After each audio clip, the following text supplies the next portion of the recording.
Hello, everybody. Welcome to GLHF Podcast. This is really tense. We're on the Titanic. It's currently sinking. We're going to try to get this podcast done before we die. So, there's a more immediate threat to our life, which is that there's a dog with a gun who keeps threatening you with a I don't know where six-shot revolver. People are getting weapons. Things are getting tense. You know, when people start dying in a disaster situation, sometimes, I don't know, sometimes they want to make the death go quicker, I guess. They start fighting each other. We're fighting amongst ourselves. This whole thing is sort of tilting as this Titanic sinks, which has pushed us together, and it makes it look like we're holding hands out of fear, which is reasonable, because we are on the Titanic. Oh, you can see, there was, a ball that rolled across the room, and now I'm messing up my camera angle, but, guys, this might be a very interactive pod, because we might have to literally run away if it starts sinking and we start dying. So if you're listening on our new podcast... You know how we're on the podcast things now because you did all the work to do that? Spotify and Apple Podcasts. And a bunch that I've never heard of. If you're listening on that, you're not going to see all the action, which is fine. But we're in the grand staircase, this beautiful golden staircase. Yes, one of the best parts of the movie at the end where everyone's dead and we see everyone... and they all greet each other, and Jack and Rose are then together forever. Rose. I saw Rose. There's somebody named Rose on this Titanic boat right now. I have not seen Jack yet. There's also somebody named Enter Roleplay Name. I wonder if that's what it says for us. He was in the movie, yeah. He was one of the guys playing the violins in the movie. Right. I remember that. Yeah. Do you have a favorite? You like that movie? You a fan? Yeah. Yeah, the Titanic movie? I like that movie. Excellent film. I always appreciate the way that Mr. Andrews, the architect of the ship, says, "She's made of iron, sir. I assure you she can sink." He says that, and the way he says has really stuck in my brain. It's become a very iconic thing for me. So I was curious if you have a character that you're also a little bit sexually attracted to who said a line in a way that you really liked, because that's my vote. Oh, okay. You really slipped in that last point. I just want an answer to the question. Really okay, he's a very attractive guy. In Titanic? In the Titanic film, yes. I haven't seen it recently enough to remember such things. Okay. Maybe I should have watched it before this. I should have done my homework. Because that's the history right there. It's reasonably accurate in terms of how big the boat was.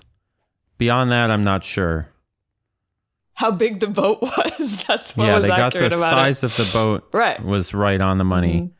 Mm-hmm. Everything else I haven't done research on, but I love that movie, and I think that it is a really cool story with a lot of great characters.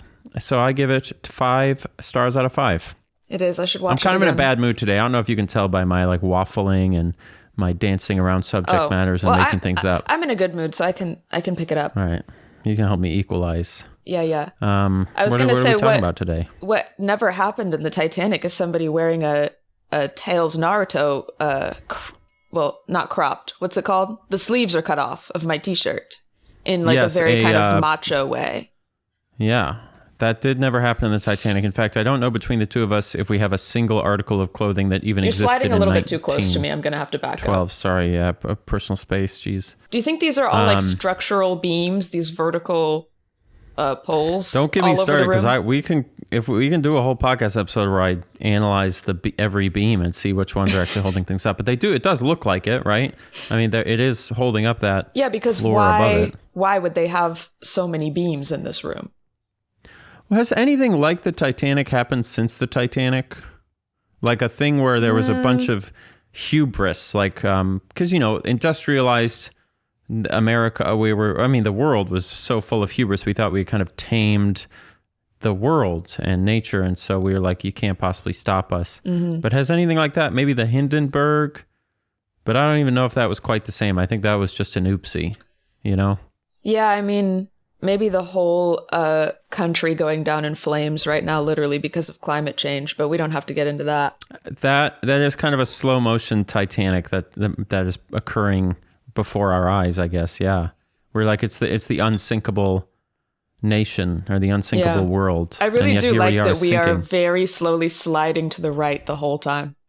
That's That really happened cool. in the movie. I remember there's all those ladies. You can see their not doubloons, bloomers. You can see their bloomers when they slide down the ship. That's what Do you you're remember paying that? attention to. Yes, I pay attention to two things in that movie: the ladies' bloomers and Mr. Andrews, his whole body. Right. Anyway, what do you got? What are we talking about? I was going to say I'm in a good mood today. I'm feeling productive. I had a meeting this morning. Imagine. Whoa! About what? What do you? Just talking about my... I went to like a local print shop that I'm going to probably transfer my merch situation to. So... Well. So that's cool. I'm excited about that. I'm excited to do real screen printing. And I'm also dog sitting today. I'm dog sitting my mom's dog, and I'm not a dog person. I was kind of wondering if you have had a dog, if you have any like dog related advice for me, because it's very much like, those like memes where there's dogs doing the awkward side eye thing. We're just kind of doing that to each other all day because I'm not a dog person. I don't really know. Okay. I've been near a dog recently. Really? Yeah, I was near a dog reasonably recently, within the last couple of weeks. It kind of depends on the vibe of the dog, you know? Dogs are not quite like cats, whereas a cat respects restraint and like being kind of understated, I feel. Mm-hmm. You really do have to feel out what the personality of the dog is. Right, So I guess there's you'd much have more to... variation in dog personalities. I'm used to cats. I know how to act around a cat. Yeah. A dog feels like more like a stranger, like a person that I don't know. Really? So it's a little awkward. I feel that way more about cats, I think. So I don't know. Well, let me just say, have you tried these things? Have you tried petting the dog? How did that go? I do. I do pet this dog. She's a she. Her name is Lily, and she's a little. She's like a Chihuahua mixed with something. She's not like a tiny Chihuahua, but she is a Chihuahua another of type some of kind. Dog. Yeah, yeah. She's not like a Chihuahua mixed with like a squirrel or something. Although that would be cool. Yeah. I do pet her.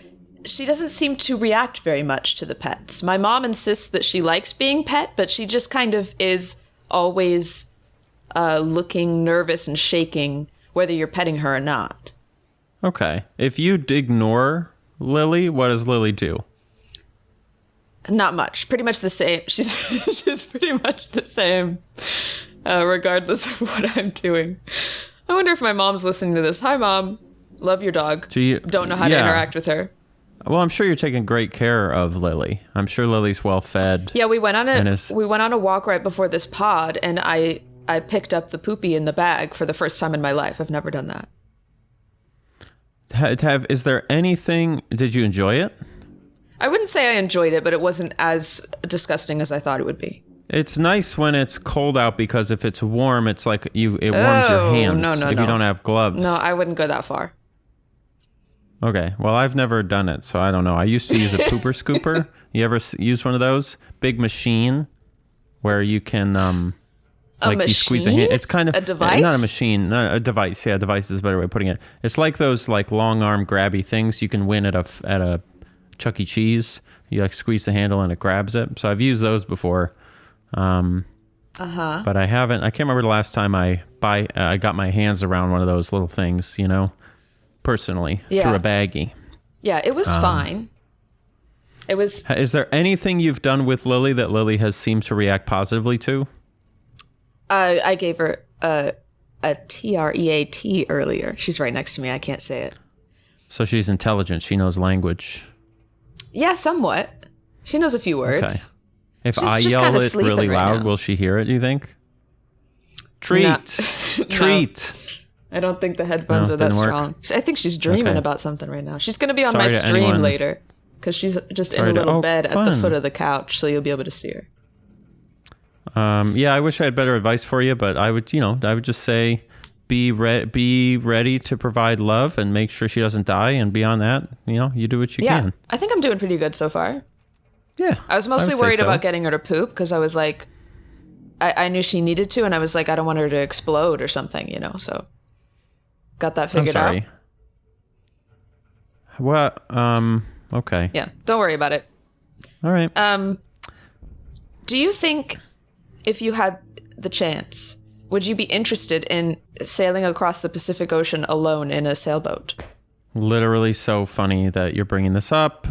In a sailboat, because one of my favorite YouTube videos of all time is somebody doing that. It's like just I think he's like 19-year-old kid who just takes a camera and he's like, yeah, I've been sailing for a long time and I'm going to try to sail it's like Hawaii to Indonesia or something. I don't know. It's amazing. But like, speaking of things that will remove your hubris, that's one of them for sure. Facing that alone in a sailboat will very much make you frightened. Why are you thinking of doing this activity? Well, I see this guy on TikTok once in a while that's been doing it. I think at this point he's done it like a couple times. I don't know. He's just been taking forever. It probably takes a while. I mean, I'm sure it takes at least like a month, right?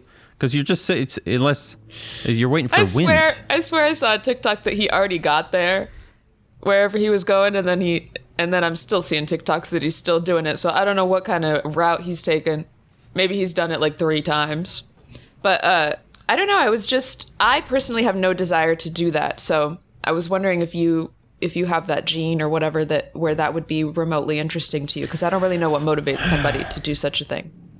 I think a lot of, I mean, I don't want to overgeneralize, but I definitely feel like there is such a thing as like the white man gene. That's not the right way to phrase that. But like, I feel like a lot of guys, and it's not just white guys, but like white guys have I feel like sometimes an obsession with like running away and truly finding their solitude and their manhood. And that is an activity that would probably satisfy those criteria. But like a lot of people be like, oh, I'm just going to walk across the country. Like that's not a thing that like a random person does. That's like a thing that someone who feels they have something to prove does. Right. So I think deep within me, if I had like 12 really bad days in a row, there's a chance that I would end up doing something like that. That's all it's going to take. Roughly. Water's coming in the room and the violins are playing. Gosh, I know you probably don't have your audio on, but the violins are playing and water's coming in. You said this was going to take 2 hours, for God's sake. For the whole ship to sink, but we need to go up, right? We need to go somewhere. What do you mean up? You've seen the movie a lot. Where do we need to go to get away from the water? At this point, Jack is probably down in the thing. He's we can't go to first class. Oh no. Can't go that way. It says stairs. Stairs. Jack is probably tied up in the room. Let's run up. Let's run up this way. Yeah, this is crazy. This ship is gigantic. It's going down. The first funnel has collapsed. That's not good. Oh yeah, I'm watching it collapse right now. Look at that. Holy cannoli. Anyway, so no, I probably wouldn't do that unless, like I said, I had a series of unfortunate events occur. In which case, I always know that that's an out for me to sort of disappear into the nation of America somewhere. Well, I guess that's outside of America because it's the ocean, but it is funny that you bring up sailing across the ocean, because I've been eyeballing in like early 2027. There's a big boat. Where did you go? I lost you. I'm like standing up on a back deck somewhere.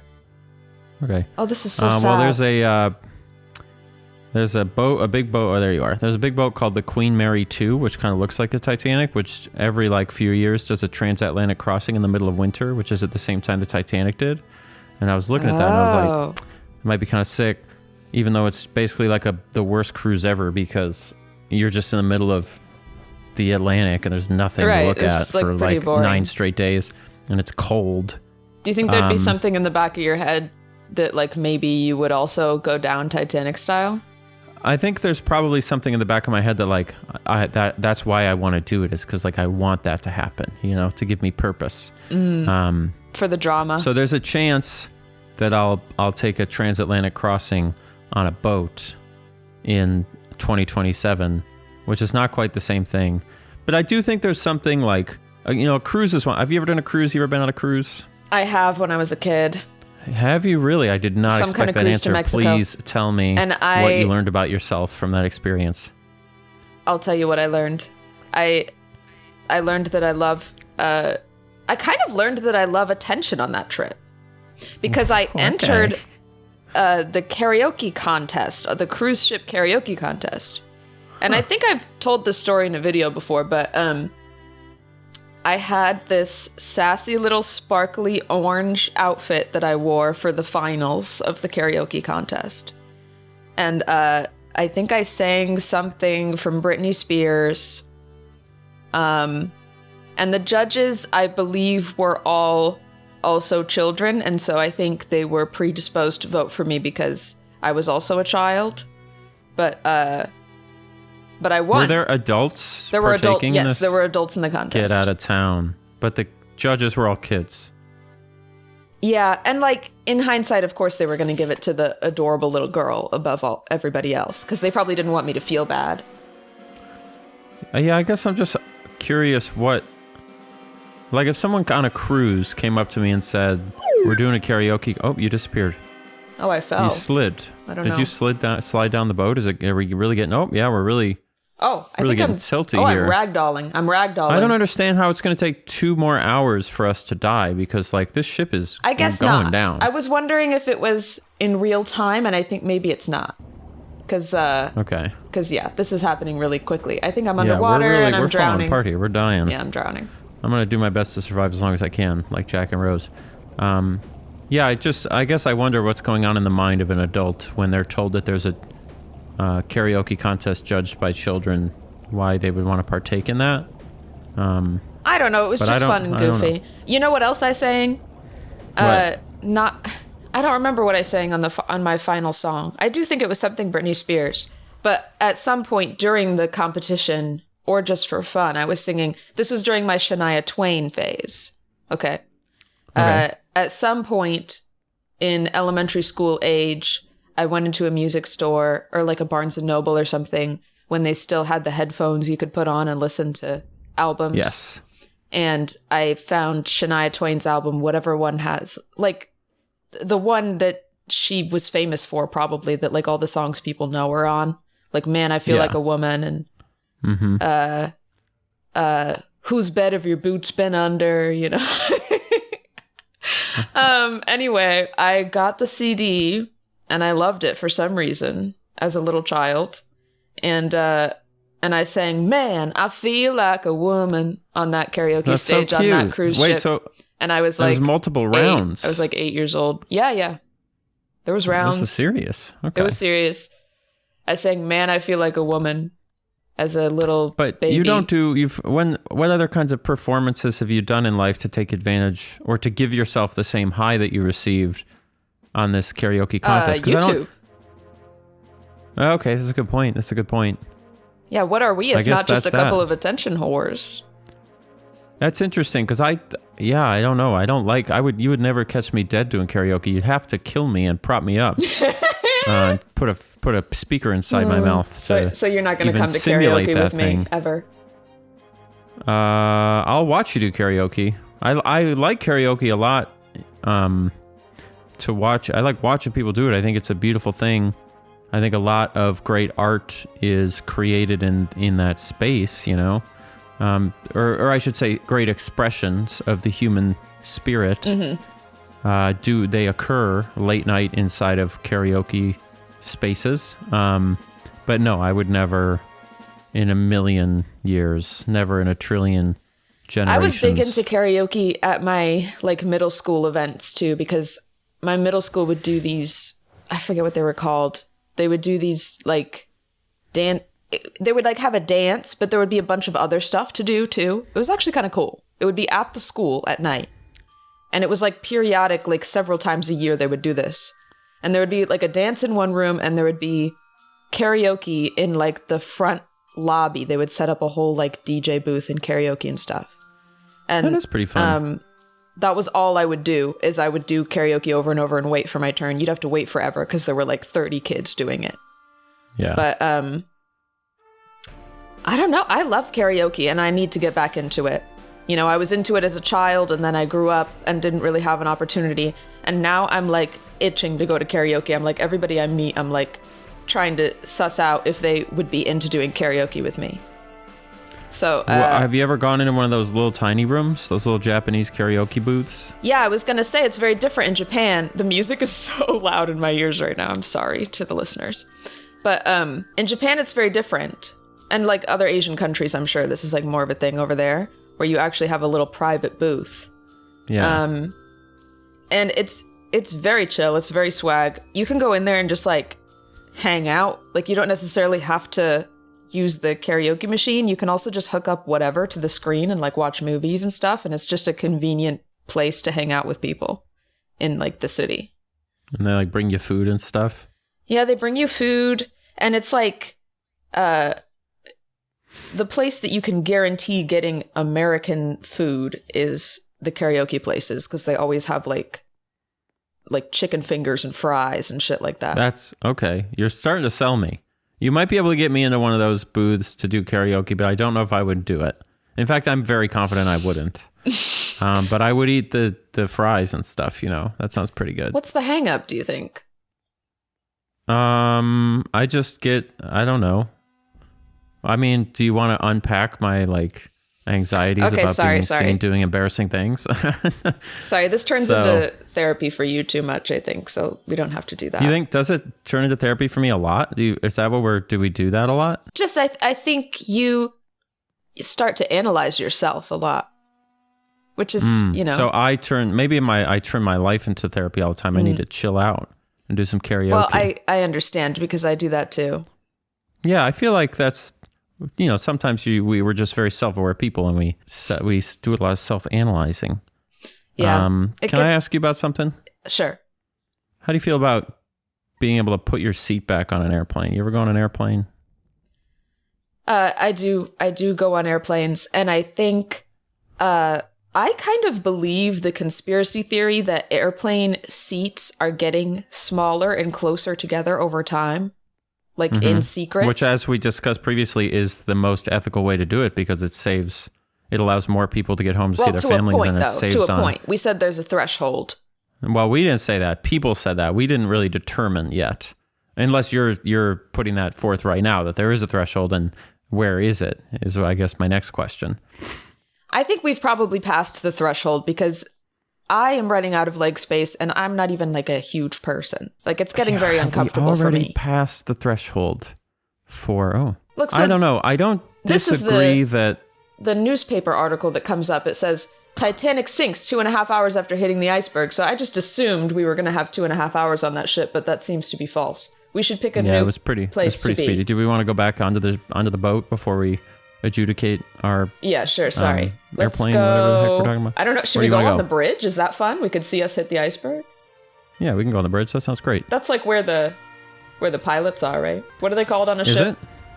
Captain. Oh yeah, look at that. Captains. This is where the captain. Oh, we can't. How come you gotta pay money? That's crazy. 699 Robux just to go on a fake Titanic. I'm gonna go on the bow. So I can watch the iceberg come in. We can do the thing that from the movie. I'm King of the World. Oh yeah. In any case, so let me unpack that for a second. You say we've already hit the... Oh, I'm doing it with this random person. Look at that. How cute. He looks kind of like Jack. He does. Yeah, he's doing it. He's trying to goat you into... Jack's haircut is like coming back. That's like a Gen Z thing. It definitely is, yeah. It is. Anyway, I guess my only thing is, isn't it true? I know people don't think this is true, but I think it is true that like air travel is cheaper now than it's ever been.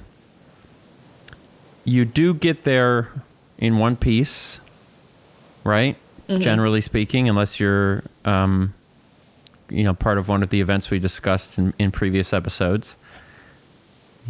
You are flying through the air at hundreds of miles an hour, whatever.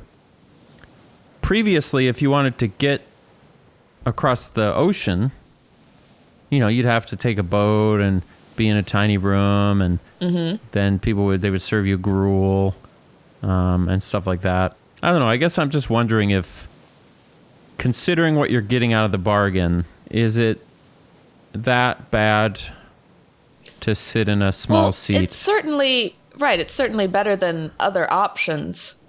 But that's why they can do whatever they want and make you they can make you really uncomfortable before you get to a point where you're considering a train or something. Yeah. So I guess maybe that's the what problem. they It's should a do is captive see how far audience. they can go before Amtrak makes a comeback. Anyway, your original question was about leaning the seat back. Yes, I think they need to remove the ability to lean the seats back on airplanes. Oh. I think it is. If I see somebody do it, I become filled with absolute total rage. Well, first of all, the person. seats only even lean back 1 inch now. Exactly. It's not even helpful. No. All it does is it makes the space behind you smaller, which as a reasonably tall person is extremely annoying. Mm-hmm. You don't gain anything really from it. I've literally never done it once in my life, so I actually don't know if that's true. Maybe it's the greatest thing in the world. But I just think rather than having to do this weird negotiating of, oh, you lean your seat back, I lean my seat back, nobody gets to lean their seat back. Let's just make it, or all the seats are pre-leaned back. Either way is fine with me. I don't care. You know what I mean? We're just overcomplicating the social situation when I think really we should be basically sedated and locked into place and flown across the country and then let out, Sedated. Okay. How do you feel about people taking their shoes off on the plane? I mean, if your feet don't stink, who cares, right? There's probably I don't consider it an issue if your feet don't stink. There's probably a risk in the sense of then you have a loose object that can go flying around. But yeah, but there's whatever. a lot of That doesn't those. bother me. Everybody's got a cup of Coca-Cola on their tray table that could So true. Stop feeding us go into Coca-Cola. You somebody's heard it here eyes. first. It's a risk. It's also interesting. I was thinking about when you're a tall person, the act of sitting in an airplane seat is significantly less comfortable than if you're a shorter person. But you do gain advantages in life from being taller, right? That's a studied thing. You have a time of making more money and getting a better job if you're tall because people really? like tall people better. And people want to date tall people more than whatever. So maybe it balances out, if you're tall, then you get to make more money in life, which gives you the money to buy the Comfort Plus seat, which then opens up the space. So it kind of evens out. I was thinking about that a little bit on the. Interesting. I didn't realize that there were airplane. so many social benefits. I thought you were just going to talk about you can see at concerts, because that's true. There's another one too. Yeah, that's true. I think if you're tall, you should have to sit in the back of a concert too. And I say this as a tall person. Thank you. Because every time I'm at a concert, I actually start believing in eugenics a little bit against tall people. Yep. You're get these people out of here. Absolutely. We don't need them. One way you can achieve that is if you dramatically limit the amount of food resources available. Bigger, taller people will starve, and over time, the populations will shrink. There's actually species of human that have existed in certain situations where there weren't enough food, and so you would get these sort of I don't know if this is related to pygmy populations or if that's even a term that's used anymore, but that's a thing that has happened. If you just don't provide enough nutrients, smaller people will win, and so then you create smaller people. So what I'm saying is it's possible if you can disrupt the supply chain sufficiently, you could gradually make that happen. But yeah, I do think tall people should be in the back. I feel like the sadness that you feel having to be in the back of a concert is less than the sadness that the person behind you feels not being able to see it all. You know what I mean? Yes, I'm really glad you agree about this, because it really makes me unreasonably angry when I see tall people in the first couple rows of a concert and they're blocking my whole view, and I'm it's so selfish. I wish there was a better solution for that. I don't even know if I believe that outside of the moment. It's just the anger that fills me when I'm there and I'm looking at the back of their head for 2 hours. Yep. Anyway, we've just hit the iceberg. Yeah, we did. It was kind of funny to watch them try to turn at the last second. Futilely. Yeah, that's accurate. Futilely? They did their best. Futilely. Is that a word? Futility, futile. Yeah, well, it's got to be, right? Futilely? They turned out of the way futilely. I'm not even Anyway, it was up. futile. Somebody said they get all their current events from this podcast, so this is the Titanic sinking, guys. This happened in, what year did this happen in? 1912, maybe? 1912. Something like that. So we're bringing you the news live from 1912. Ship ran into an iceberg. It kind of looks like everything's going to be fine right now. That's what got them, is they were like, well, it's the, they can close the compartments or whatever. But right now, at this very second, there are people drowning in the boiler room. Right, but we don't know about that because we're the upper class. Are we? We couldn't afford the Robux to get into the upper class. Oh my god, I could go on a little rant about Robux. I've been doing a lot of Roblox research for a video. And I was debating how much I want to talk about it because it's so interesting to me. And I think I can talk about it a little bit in more of a ranty way because the video I want to be like fun and silly, but there's really some drama going on with the whole way that Roblox works, in my opinion. Well, tell me. So they've created this crazy, like, completely insulated economy of Robux, right? Mm-hmm. Kids buy Robux cards. They spend Robux on items and things. And what I found out is that if you're a developer of a Roblox game, which, like, anybody can just make and publish a Roblox game, which is kind of crazy because there's so many of them. There's just, like, thousands. And as you can imagine, there's, like, kids getting on and making games in 3 seconds. And so there's just, like, thousands of garbage nothing games getting uploaded constantly. Which is good. Which is good. That's my bread and butter. So thank you to garbage game makers for my career. But, shout out Rod. His games weren't garbage, actually. They were No, they weren't completely garbage. Oh, they were awesome. So what am I saying? Developers, when they sell anything, like, you can sell your game itself, but most people don't do that. They do, like, microtransactions where they're selling, like, outfits within their game or something. You're getting literal Robux for that. You're getting paid in Robux. Right. And then you have to go, once you meet a certain threshold of enough Robux, then you can, like, apply to the program to transfer it into money. Okay, but I did some math, and let me pull up my math real quick. I just thought this was crazy. The threshold to make any money on Roblox from something you made is 30,000 Robux. That's when you can, like, apply to the developer program to get money from that.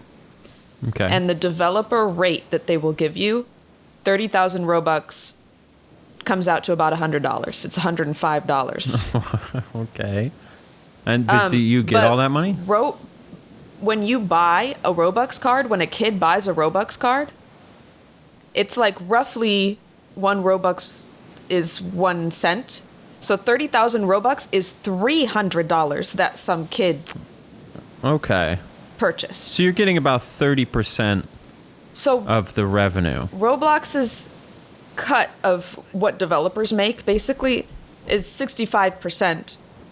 But more than that, because if you make under the threshold, then they just keep all of that. True. Yeah, so, that's a good point. Compared to other platforms, like YouTube memberships or Patreon or whatever, I think YouTube and Patreon are the same now, where they take 30%. It's like 30? Yeah, I think 30.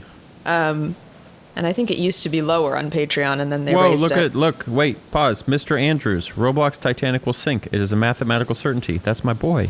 Oh my God. It's a mathematical certainty. Wait, is he a real person? Yeah, Mr. Andrews. He designed the ship, and he died on it on account of... He felt so bad. Yeah, he was like... This lady was like... No, this guy was like, she can't sink. And he was like, yes, she can. She's made out of iron, and iron is heavy. And then it sank, and that was that. So anyway, continue. So you have 65% goes to... It's like inverted, basically, for Roblox. Yes. And I don't know, I just think it's so interesting that we've already had this kind of system for a long time with video games where you buy the fake video game currency and then it kind of tricks your brain like you're not actually sure how much you're spending because it's like a fake currency. Right, like Wii points, or what was the really bad one? Microsoft Bucks, where it was like $10 for 1,200 points, so it wasn't even like match-upable. I have not even heard of Microsoft bucks. I don't remember what they were called. They don't use them anymore. Is they that just like for use money now. Xbox? Yes, back on Xbox 360, it might have just been called Microsoft Points, but it was like some weird conversion, because with Wii Points, it was a point is a penny, Right. which makes it relatively easy. But Microsoft was always doing weird stuff where like you could only buy it in quantities of like 900 or 1200 or 1700, Yeah. but the games would always be 1000 or 1500. So like they were always trying to get you. Yeah, that's how they trick you, because they make the conversion impossible, which Yes. Genshin Impact does that. Like, just full transparency. As a Genshin fan, I will admit it's like impossible to actually tell how much money you're spending on the gems or whatever, which I don't anyway. That's how they get you. But it's not any worse than like a casino, you know? Not that that makes it right, but you know, I feel like people are a very, Oh, but like our casino chips, don't those stand for actual dollar amounts? they do, yeah, but like in the same way that, well, maybe I'm misunderstanding what you're saying about Genshin, but like it's like it turns it into a red chip and a green chip and a white chip, and they all were worth different amounts. So it like separates it in your brain when you're betting and throwing chips down. I suppose, it yeah, doesn't feel the same as throwing hundreds of dollars down on the table. So Anyway, but what I'm video saying games is, are learning for what we've learned in casinos. I think it's interesting that Roblox they're doing that, where they're kind of tricking you into spending more money because you're not really sure how much you're spending. But then they're doing the same thing kind of on the other end when it comes to paying people. Like, it's hard to tell even like how much you're making, because you're making you said it it's in Robux. $105 for 30,000 Robux. Yeah. That's interesting, huh? If it's a child, let's say a child makes a game, what do? I imagine there's something where they're signing up with a parent's permission to sign up for the developer program or something. Because another interesting thing that I was reading is supposedly most developers on Roblox are kids. So that's wild. But I guess if you're a kid, $105 sounds like a lot of dollars, you know, which it is. Exactly. Kind of, but then they have no idea young. how much they're getting ripped off because they're just a kid. They have no clue, Yeah. So then it becomes like this, Roblox is kind of functioning on underpaid child labor, which is supposed to be illegal. Right. But the children are choosing to do it, so it's okay? Very confusing. Yeah, that's kind of the real story, but I'm trying to find the comedy in what I'm researching, because I don't want to make like a Roblox call out video, but I do think it's interesting. You're trying to find the comedy in child labor. I wish you the best of luck. Yeah, we'll see how I do. We'll see when it should the be video easy enough, comes right? out. It's funny to see a kid with a pickaxe. That's a funny image. So no big deal. Just go down that road and I'm sure it'll be no big deal. It'll be fine. Just find what you got to do is go to your local school and try to find some kids to interview who've made Roblox games and see how they feel about it. Get it straight from the horse's mouth. I should do that. That could be pretty funny if you found a kid. We constantly are in need of getting in touch with some children. That's at our local schools. Also, then what's cool about that is you'll be making money off the child as well. So it's like double dipping on this child's labor. And you can give the kid $20, you know? Yeah, there's going to be some deep themes in this video.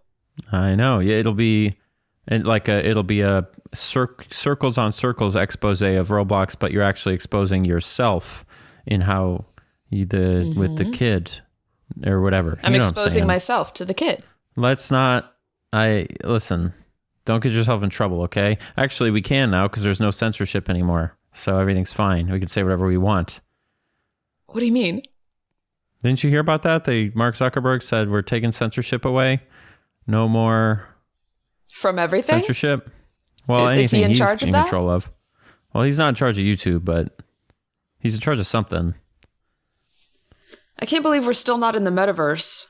What's going on with that? I thought we were all going to be wearing VR headsets to our jobs and stuff. Do you have one? I have a VR headset, yes.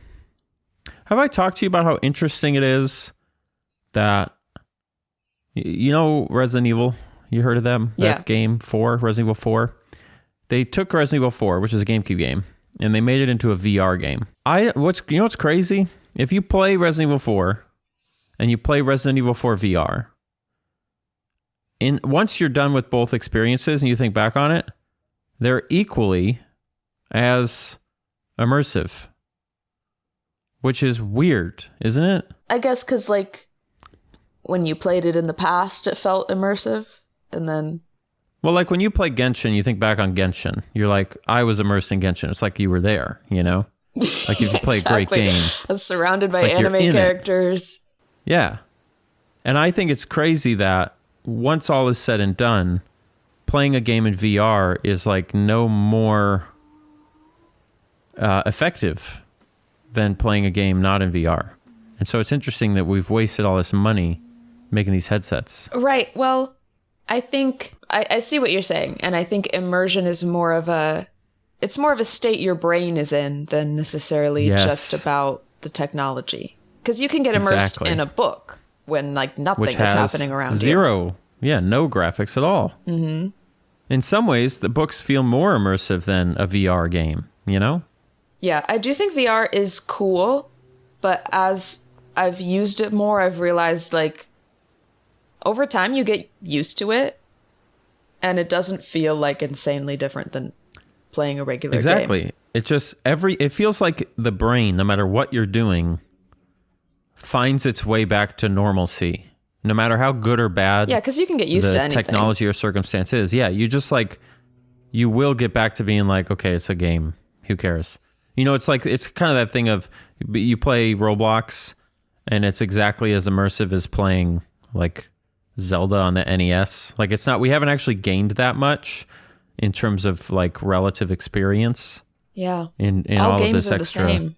There's no point in spending money on anything. So it's interesting that we're doing a lot more work to get basically the same result. It's always been just, like, really comical to me. Also, we're up to our chins in water now, just so everybody knows. Yeah, we're drowning. It's over for us. It's always been really funny to me how the tech bros think that anybody is going to want to wear a VR headset all day, and they keep trying to do it over and over again, and it keeps not working, and they keep thinking, you know, then a different tech bro tries it, and they think they're going to be the ones to make it work. Because, like, Mark tried with the Meta headsets, and then Apple tried with their stupid, ridiculous thing, and every single one doesn't work. But there's always a new guy that thinks they're the one. And it probably will happen eventually, right? Or maybe not, because, like, this is I don't know, I'm not that informed on this stuff. Maybe you know more than me, but it feels like the crypto thing where people are, like, always thinking it's about to be a thing, but it never is. It's just, like, basically baseball cards, you know? Right. And it's like we're just kind of waiting on these people to accurately predict anything. But for some reason we keep listening to them, which is interesting. I did look up a bunch of interesting depreciated or what are they called? I don't even remember. But, like, you know how a long time ago I said I'm gonna name a bunch of diseases that had old names that aren't the names anymore? You remember that?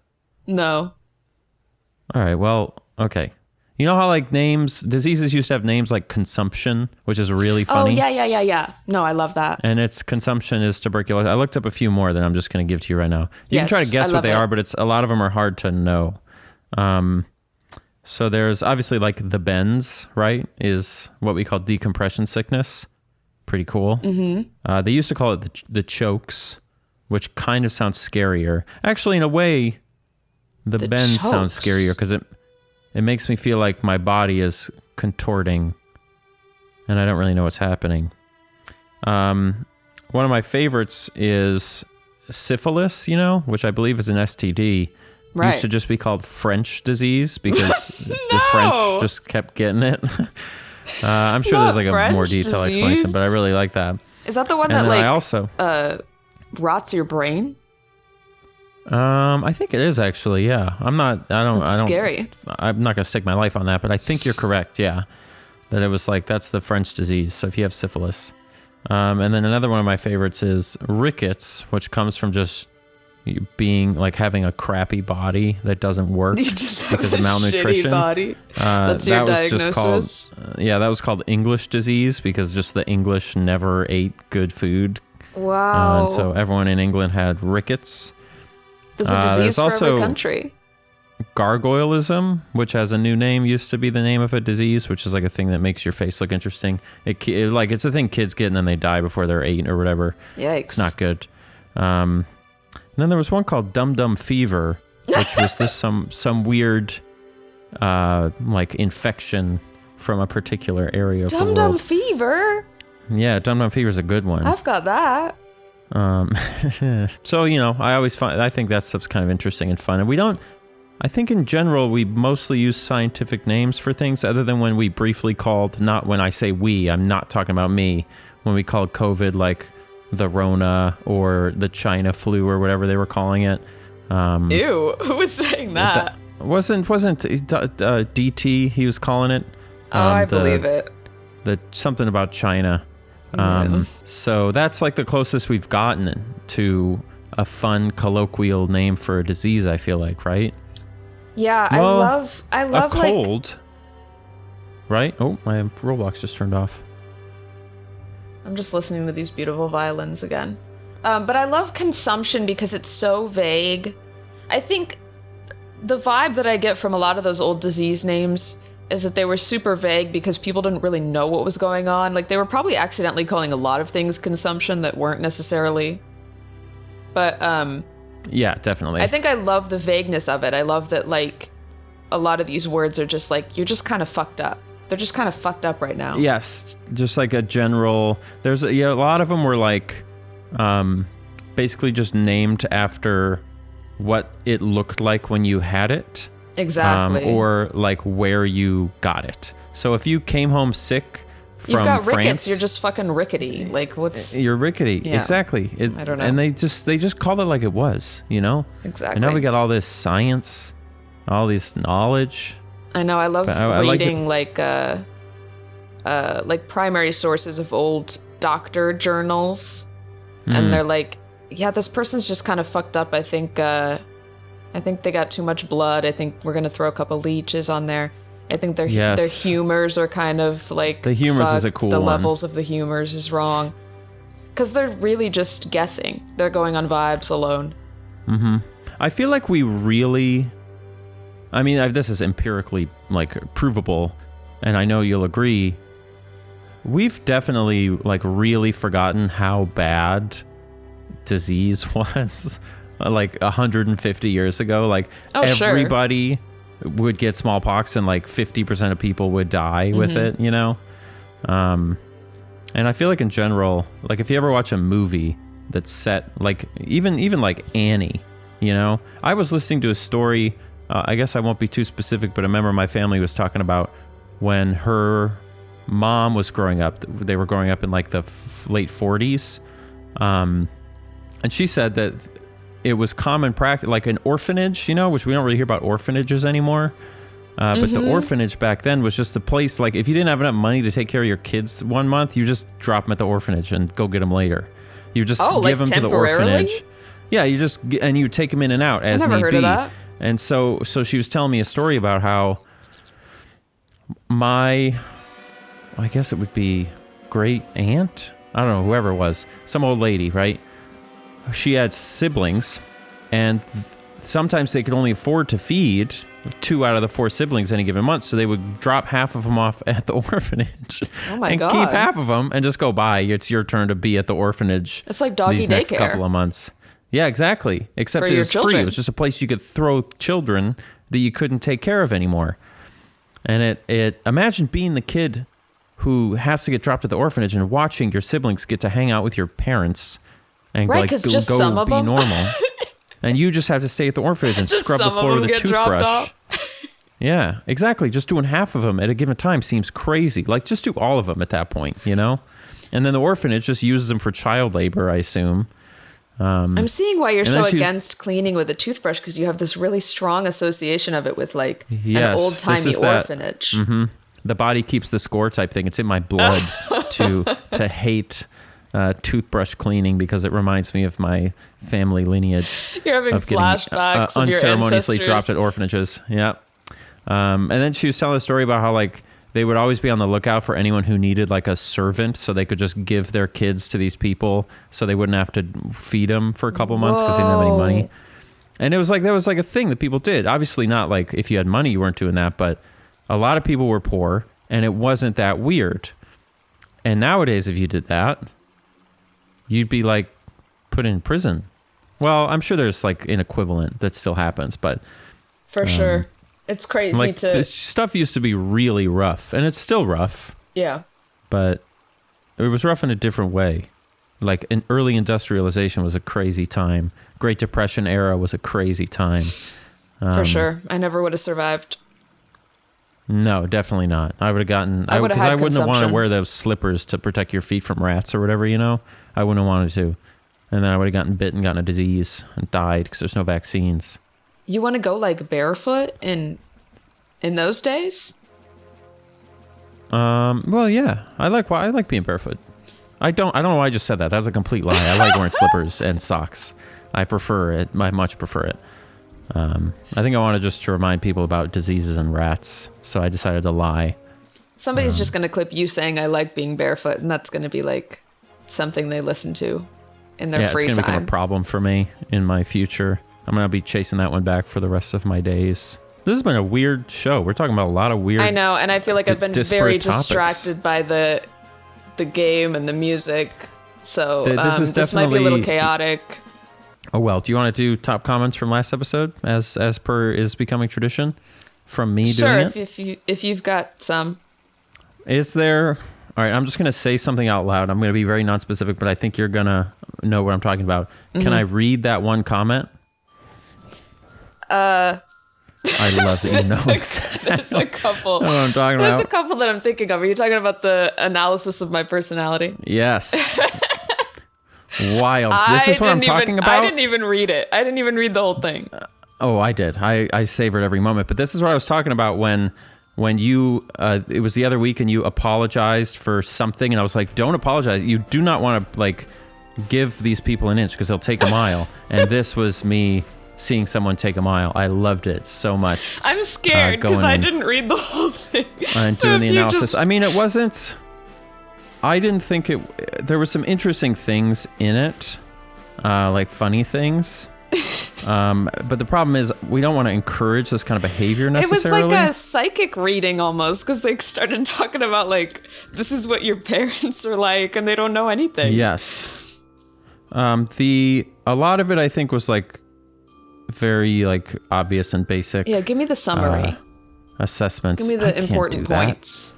They picked up on the thing where you are obviously like kind of a perfectionist, which is part of the reason why you didn't enjoy being in school and whatever. But I feel like that's pretty obvious. Sure. Then they started getting into some interesting... I don't even know if I could comfortably read it. Yeah, me neither. On the show. Because then they start talking about like your parents, and it's just like, oh, weird. This is interesting.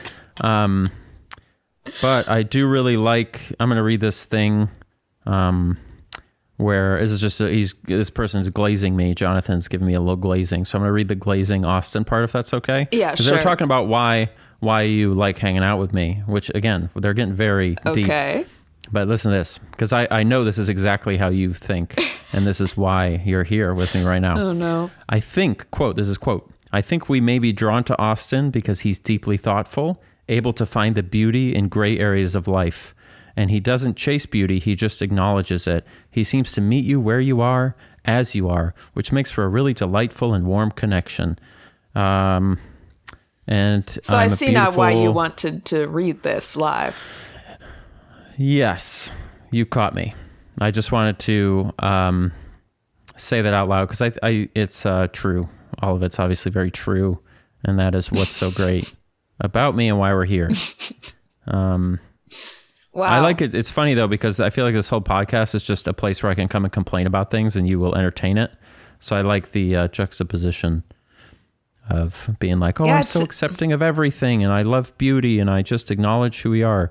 And then meanwhile, I'm saying like, I'm going to sever the heads of anyone who puts their airplane seat back in front of me, you know? Mm-hmm. So, well, listen. There were other comments that you saw that were... We're all multifaceted humans, and you can be both of those things. Yeah, exactly. And that's what I appreciate about you is you recognize both sides of my Gemini, whatever, you know? I recognize it's the grad student in me. Everything is contextual. Yeah. And switch your paradigm. And I'm trying. Listen, I've been out of grad school too long. I can't even remember all the grad school words. I need to look them up. Do you think you'll ever go back to school? Gosh, I think about it sometimes because I want to teach still, maybe someday. Maybe. I don't know. You'd be good at it for sure. I mean, that's part of, I feel like there's an underrated thing that people who want to be YouTubers don't consider, which is that I think one way to be a great YouTuber is to be a great teacher, communicator. For sure. And people don't really consider that. That like at their best, YouTubers are excellent communicators and excellent teachers. Mm-hmm. So, I could see. I do wonder if that. I could ever get a regular job again, though, with this internet presence that I've created. Because it's impossible to get away from. I have a very unique name, and everything will come up every time when you look me up. Yeah, that's honestly true. Because we've talked about how once a month I Google my full legal name and just see if anything comes up, and thankfully what do you find it doesn't. when you do that? I guess maybe you don't have to tell me. The good news is nobody really knows my full legal name on the internet, I don't think. You might be able to figure it out, but I always try to see if I can figure it out, But if you Google it, you used to get my Facebook profile and stuff, which I've since deactivated. But aside from that, it's pretty clean, which is nice. Not that there's anything. That's the way to do it. I don't know why I should not have put my real name. It was a bold choice to use your actual name, but hey, I think you should just start telling people it's not your real name. I don't know why you ever admitted that it was. Because then if they found someone with your real name, people would be like, "Oh, that can't be her because that's not her real name." Right. It's not, guys. That's not my name. Right. We're double bluffing. I was going to bring up I don't know if you ever had this moment. I guess you've also kind of blown up recently. This is my version of blowing up, by the way, is 40K. You think you've blown up? Just wait. But I'm telling you, it's not happening tomorrow, but it's gonna happen. But I'm kind of at a moment now where I'm like, oh, there's no going back anymore. You know what I mean? Are you really at 40K? I'm almost at 41. Holy cow, man. Jesus Christ. Even a few months ago, 6 months ago, I probably could have, if I really got scared, just deleted everything and disappeared, and some people would care, but it wouldn't be that big of a deal. And I'm just realizing that it's becoming increasingly difficult / impossible to do that.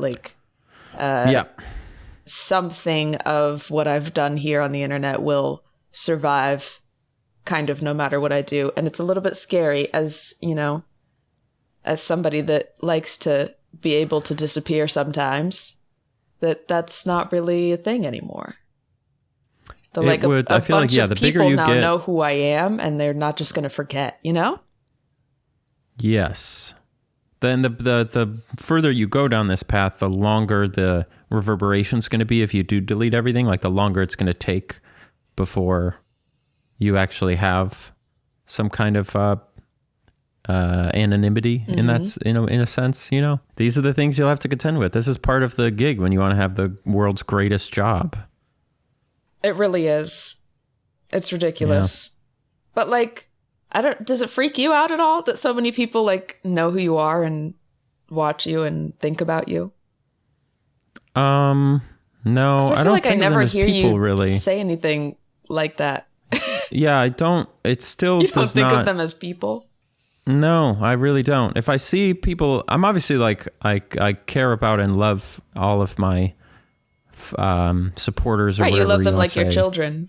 Love them like my children, and I'll tell you, there's thousands of them, and each one of them is nothing but trouble, and that's the relationship I choose to have with them. Yeah, I'm really grateful, but I don't know. It's just it hasn't yet struck me as being that big of a deal.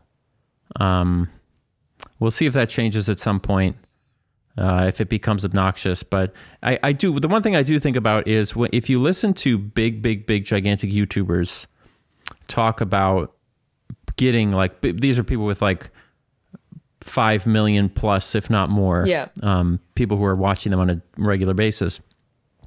they do talk about how it does cross over and become obnoxious to be that known. Like it becomes hard to go anywhere, hard to do anything. Right. You kind of have to worry if anyone's like someone, I can't remember who it was, but was telling a story about how if you're at a party and, you know, you're anything illicit or embarrassing is happening and someone's filming it because, you know, they're just at a party filming the party, but you're there, you're like, maybe don't film this because I don't want this and that public and people are going to see and da, da, da, da. Like it changes the way you interface with the world. But so in some ways I kind of think I should stop winning so much. I should stop being so good at it because I might be at the perfect. Yeah, I might be at the perfect level right now. But the funny thing that keeps happening is I keep putting out these videos that I think are kind of not going to be that big. And then they just blow up and I suddenly it's another million fucking views. And so I don't know if I am capable of stopping it at this point. I've been saying I wish I could just sabotaging stop. myself. If I get to like 100K, I just want to stop there. I just wanted to. I told myself the same thing when I was at 40K mem. I told myself exactly the same thing. I said, if I just get to 100K, I'm going to shed a tear. But you don't have any control over it is the problem. You kind of don't. Like if you want to do a good job, which you do just because you enjoy it, it's going to go where it's going to go. And unless you start intentionally doing a bad job, which then takes the fun out of it. Well, and then you could lose everybody. So then you could lose everybody. Yeah. So you have to hope that the ceiling of your skills is not too high. But unfortunately, if you're really good at it, this is just the nature, you know, of what you end up having to deal with. But I think it's been interesting for me to kind of observe my own feelings about it as time's gone on, because up until 1,000, I definitely was like very conscious of the fact that these were real people watching me, and I was like really imagining, you know, 600 people being subscribed and being like I was just blown away by that because I was imagining like 600 people in a room. And so as that number was going up like closer to 1,000, I was getting like more and more nervous when I would like make stuff because I was really like, that's a lot of people. You were feeling it all. And then past 1,000, 2,000, that's when I start just like dissociating because it just suddenly is like a number on a screen and I can't actually even comprehend that many people. So I see what you mean when you say like they're not really people, because it's just YouTube's just showing you statistics. It's just numbers. It doesn't really like I think it's kind of hard for like a human being to actually understand that like that many people are really watching you or caring about what you do. It's like hard to wrap your brain around. So maybe it's like not actually possible. We've been talking for a long time. We have, yeah. We can just shut up and be done. We can talk more next week. Okay. Thanks for watching.